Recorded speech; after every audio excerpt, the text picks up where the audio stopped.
Hi hello welcome to our channel. So ఈరోజు మా ఇంట్లో అండి వేరుశనగ పప్పు చింత చిగురు పచ్చడి అండి.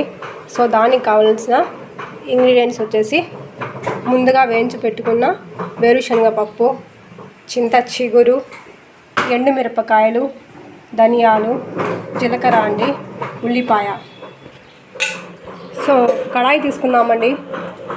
సో ముందుగా ఆయిల్ వేసుకున్నాము, తగినంత ఆయిల్ వేసుకున్నాము. సో ఇలా దూరగా ఎంచుకోవాలండి. సో ఎండుమిరపకాయలు ఇలా దూరగా ఎంచుకోవాలి. ఆయిల్ వేసుకున్నామండి. సో ఇలా చింత చిగురు వేసుకుంటున్నాము ఆయిల్లో. సో చింత చిగురు బాగా మగ్గాలండి. సో చింత చిగురు ఇలా బాగా మగ్గాలండి ఆయిల్లో. సో జార్ తీసుకున్నామండి. సో ఎంచుకున్న ఎండుమిరపకాయలని వేసుకుంటున్నాము. అలాగే వేరుశనగ పప్పు వేసుకుంటున్నాము.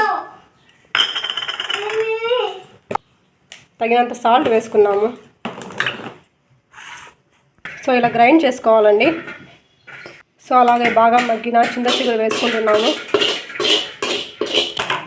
సో వేరుశనగ పప్పు చింత చిగురు రెడీ అండి. చింత చిగురు పచ్చడి రెడీ.